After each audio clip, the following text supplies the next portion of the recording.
दोस्तों, उत्तर प्रदेश का एक जिला पड़ता है जिसका नाम है इटावा। इटावा जिले के अंतर्गत एक थाना पड़ता है जिसका नाम है उसराहार। यही कोई शाम के 6 बजे का समय हो रहा होगा।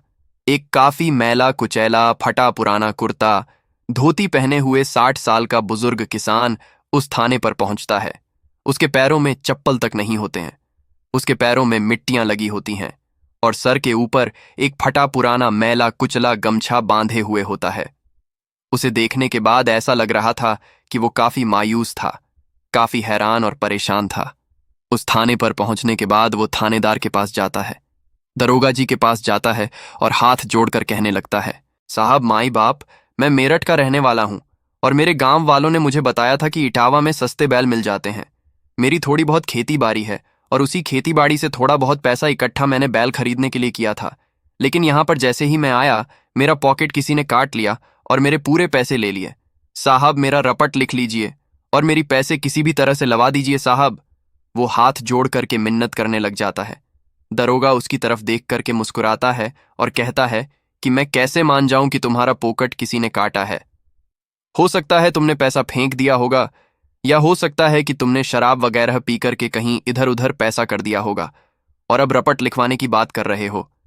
क्योंकि यहां से जब तुम जाओगे तुम्हारे घर वाले पैसे के बारे में पूछेंगे तो तुम अपना रपट लिखवा करके अपना पीछा छोड़ना चाहते हो। तुम्हारा रपट नहीं लिख सकता मैं। ये सारी चीज जब दरोगा उसको कहता है तो काफी मायूस हो जाता है और हाथ जोड़ करके कहने लगता है, साहब मैं सच बोल रहा हूं, मेरी बात मान जाइए।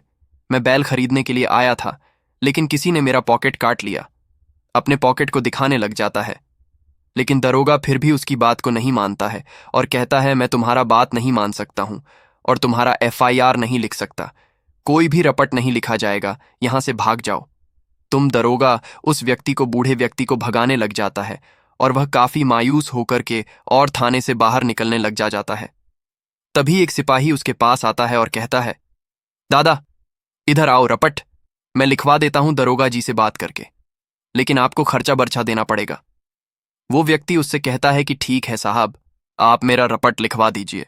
मेरे पास कोई पैसे नहीं है, मेरा तो पॉकेट कट चुका है, लेकिन ठीक है, मैं किसी भी तरह से बंदोबस्त करके आपको खर्चा बर्चा दूंगा, लेकिन मेरा रपट लिखवा करके मेरे पैसे का बंदोबस्त करवा दीजिए।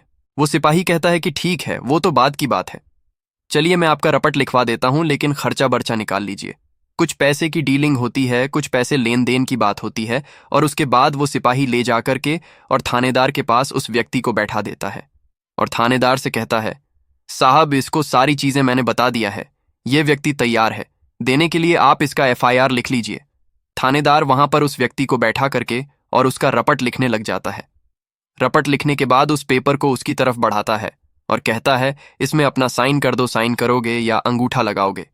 क्योंकि वो उसको देखने के बाद दरोगा यही सोच रहा था कि यह कहाँ पढ़ा लिखा होगा, ये तो अनपढ़ होगा और यह अंगूठा ही लगाएगा, क्योंकि उस समय के लोग ज्यादातर अंगूठा ही लगाते थे ये बातें।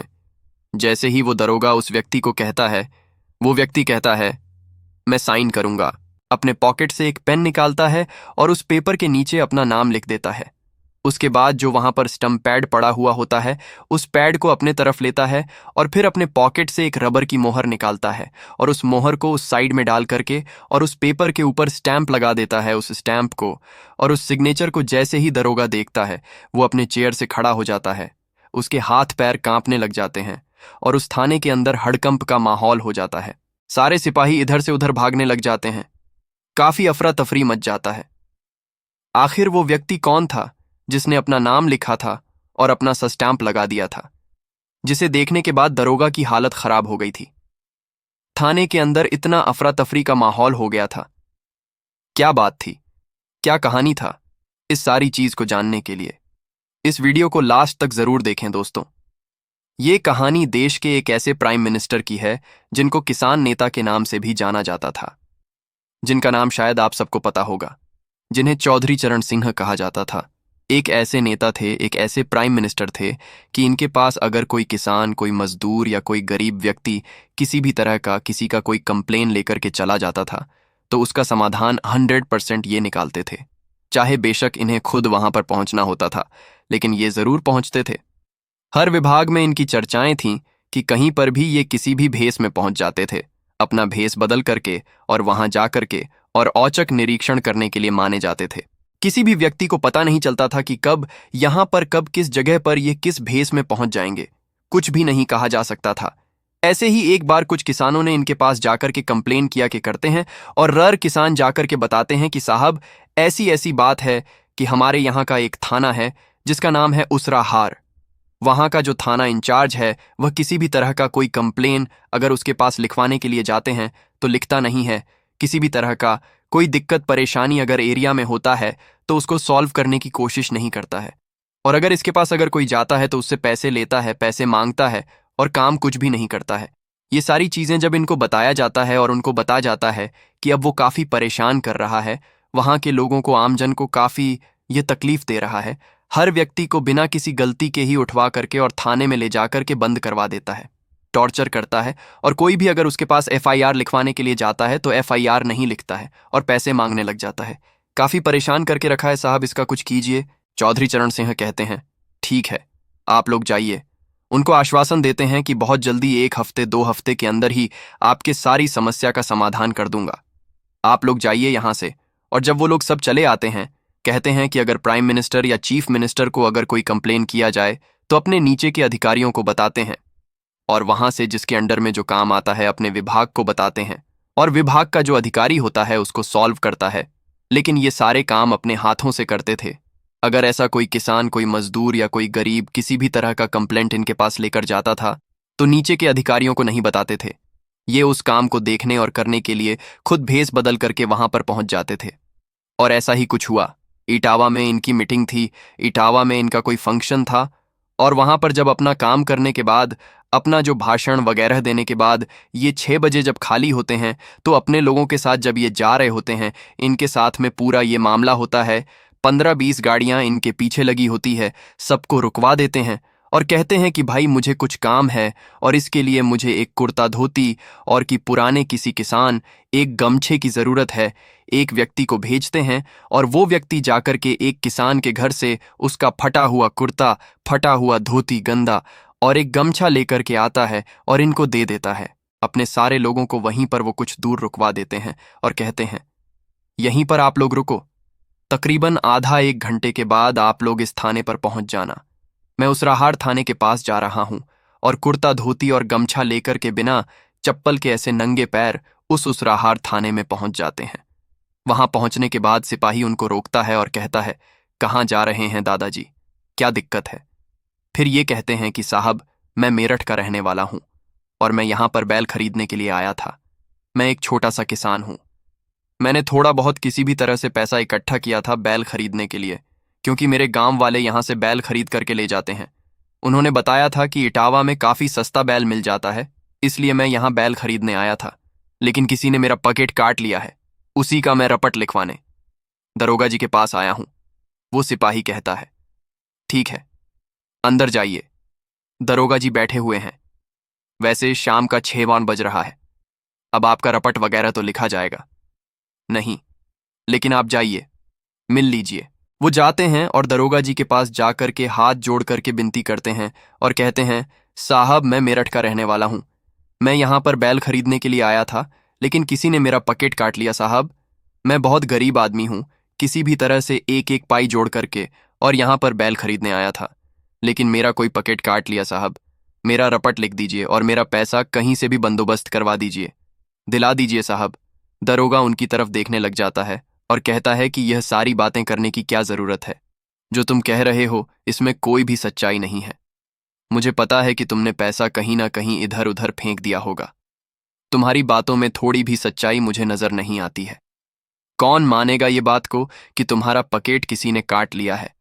हो सकता है कि तुमने पैसा कहीं फेंक दिया होगा, कहीं गिरा दिया होगा, या हो सकता है कि तुमने नशा वगैरह करके इधर उधर फेंक दिया होगा। अब घर जाओगे तो तुम्हारे घर वाले पूछेंगे कि पैसा कहाँ गया। इसीलिए तुम चाहते हो कि यह रपट लिखवा करके और घर वालों को बता दूंगा कि किसी ने मेरा पकेट काट लिया था और मैंने रपट लिखवाया था। तो ये चीजें नहीं होगी और मैं तुम्हारा रपट नहीं लिखूंगा। यहां से तुम चले जाओ। उस व्यक्ति को दरोगा भगाने लग जाता है। वो बार बार हाथ जोड़ करके मिन्नतें करते हैं, अपनी पकेट को दिखाते हैं कि ये देखिए मेरा पकेट कटा हुआ है, किसी ने काट लिया है, आप मेरा रिपोर्ट लिख लीजिए। लेकिन वो दरोगा उनका रिपोर्ट लिखने के लिए तैयार ही नहीं होता है। एक सिपाही को बुलाता है और कहता है कि इस व्यक्ति को बाहर करो, ऐसे ही फालतू का टाइम वेस्ट कर रहा है और परेशान कर रहा है, इसको निकालो जल्दी से। वो सिपाही उनका हाथ पकड़ करके और थाने से बाहर लेकर के जाता है और बाहर ले जाने के बाद कहता है, दादाजी आपका रिपोर्ट में लिखवा दूंगा, लेकिन उसके लिए आपको कुछ खर्चा बर्चा करना पड़ेगा। वो कहते हैं कितना खर्चा बर्चा करना पड़ेगा। वो कुछ रकम बताता है, कुछ पैसे बताता है, तो वो कहते हैं कि इतना पैसे तो मैं कहाँ दे पाऊंगा, मैं जो पैसे लेकर के आया था वो तो किसी ने पकेट काट लिया मेरा, इधर उधर मेरा पैसा सब खत्म हो गया, सब किसी ने ले लिया साहब, अब मैं कहाँ से आपको दूंगा। लेकिन वो जब सिपाही नहीं मानता है तो कहते हैं कि ठीक है, मैं कहीं ना कहीं से यहां पर मेरे एक दो रिश्तेदार हैं, मैं किसी से भी मांग करके आपको पैसे दे दूंगा, लेकिन मेरा रपट लिखवा करके मेरे जो पैसे गए हैं वो पैसा मेरी बड़ी मेहनत से कमाया है साहब, उसका बंदोबस्त करवा दीजिए। वो सिपाही कहता, हाँ हाँ ठीक है, वो बाद की बात है, आपका रपट लिखने के बाद उसके बारे में काम किया जाएगा, लेकिन पहले तो रपट लिखना है, उसके लिए आप पैसे मंगाइए, पैसा पहले दीजिए, उसके बाद आपका रपट लिखवाता हूं।